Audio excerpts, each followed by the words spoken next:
8,500 steps helps dieters keep the weight off. It is not through the traditional process that you would normally think on standard calories burnt.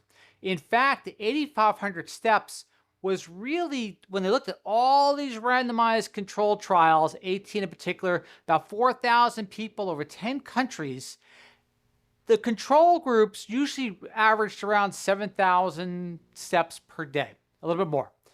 The lifestyle management groups, the ones that increased the walking, at least during the first part of the weight loss activation, did about 8,400 steps per day. So we'll just say 8,500 for simplicity. But the interesting part about it is the walking did not really result in a statistically significant weight loss over the control during the original diet phases. Where it made its difference is through a process called non-exercise activity thermogenesis. That extra 1,200 or so steps per day yielded this, or I should say, crossed the Rubicon in regard to falling backwards and actually resulting in burning close to additional 300 to 400 calories per day, not through the walking process itself, but through the activation of non-exercise activity thermogenesis. Neat, like the knights that say neat. So let's get right into the study as follows. Let's look at the first graph here. All right, this is basically the study parameters in regard to what to look at. 18 randomized controlled trials over all the countries, average age, so on and so forth. So it was a pretty in-depth look at these 3,758 participants. And it was quite fascinating. During the first part, 8,454 steps on average was walked. After the dietary interventions, 8,241 steps. So the walkers, they're walking about 1,200 steps more, actually maintained that afterwards. Habits, behavioral modification, so on and so forth. So to move forward, we're looking at this. The 7,000 steps, obviously, failed. But the 8,500 steps around actually succeeded. Of course, what we talked about, the non-exercise activity thermogenesis. Neat. And that was quite fascinating overall. To proceed forward, let's go right into the study and read a few of the excerpts. Weight management programs frequently include advice to increase the number of steps walked each day. However, there is a lack of evidence to show that it helps with weight loss during dieting. Moreover, it isn't clear if doing more steps also helps people maintain their new weight. And if it does, how many should they do or should do? The most important, quoting, most important and greatest challenge when treating obesity is preventing the weight regain, explains the professor. Around 80% of the people with overweight or obesity who initially lose weight tend to put some or all of it back on within 3 to 5 years. There's the challenge. The identification of a strategy that would solve this problem and help people maintain their new weight would be of huge clinical value. To go to the conclusion before we dive a little deeper into it, quoting, our study supports the effectiveness of lifestyle management programs and that they remain a valid approach for obesity management, achieving a modest but clinically meaningful weight loss and weight loss maintenance so they should be considered especially at the first line of intervention. So the trials that succeeded were the ones where they started walking at the beginning of the trial, not walking afterwards or after basically the dietary intervention. Moreover, in accordance to our preliminary findings, these programs, patients should be encouraged to adopt an active lifestyle within the aim to increase their average daily steps during the weight loss phase, targeting approximately 8,500 steps per day, and such a level should be maintained during the maintenance phase, an important strategy that appears to be associated with maintaining the significant weight loss in the long term.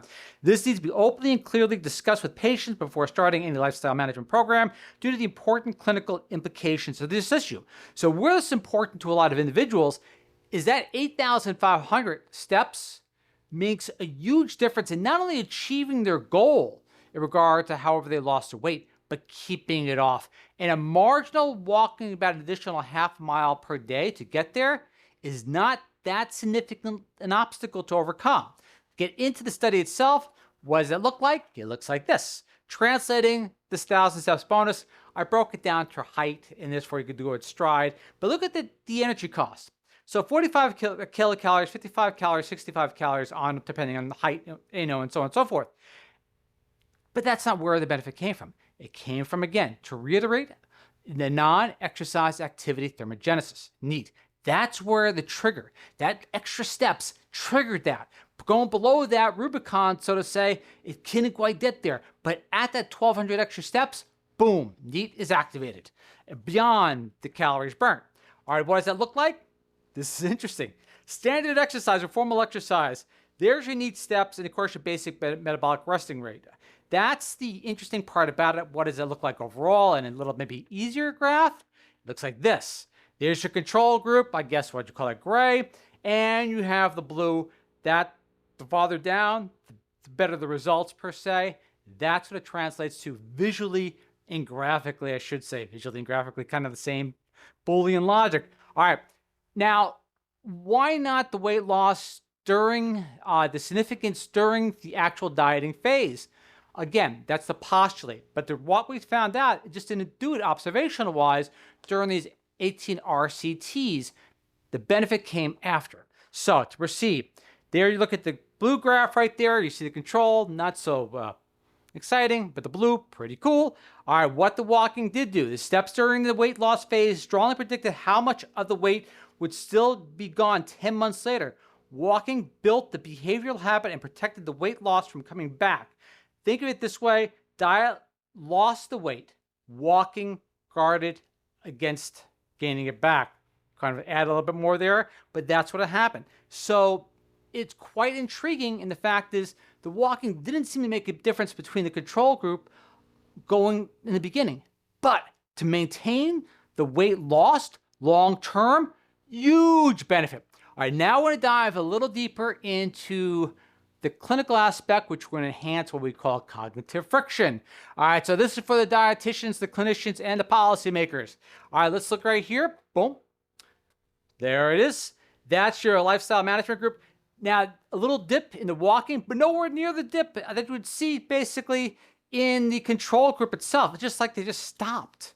So that's pretty profound over 18 randomized clinical trials. All right, so that was quite interesting.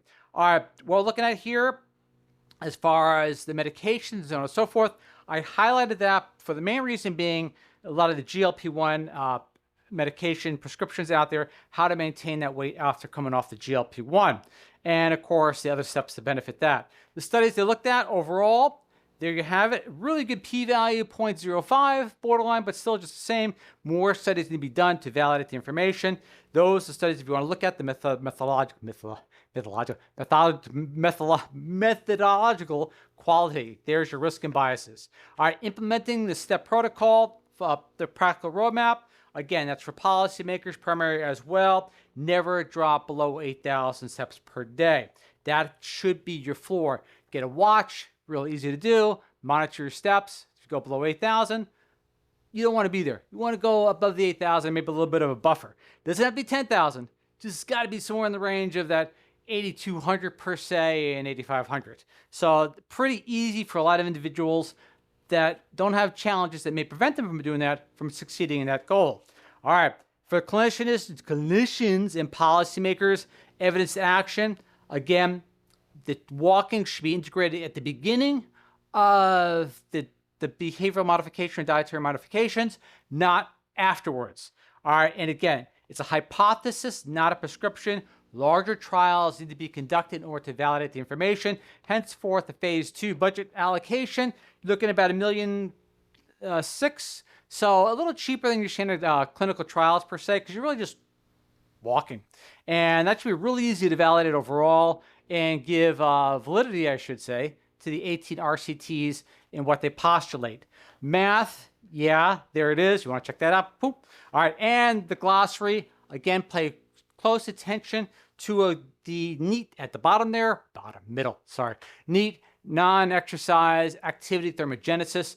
That term should be coming to more vogue as we move forward, because to activate that thermogenesis without additionally, with a minimal amount of effort, can yield tremendous global benefits for a lot of individuals being challenged by metabolic challenges. All right, so just so to say, all right, gratitude to the researchers, really interesting, seems kind of innocuous thing in regard to walking, but the discovery of not necessarily the calories being burnt through the walking process, but the non-exercise activity thermogenesis being initiated or engaged is really a quite elucidating aspect of this particular well-done meta-analysis of the 18 RCTs. Gratitude to them for looking at this. I am humbled you watch and look forward to what you and I discover next week. This is one of the easy ones. All right, catch you all next time. See you then. Bye.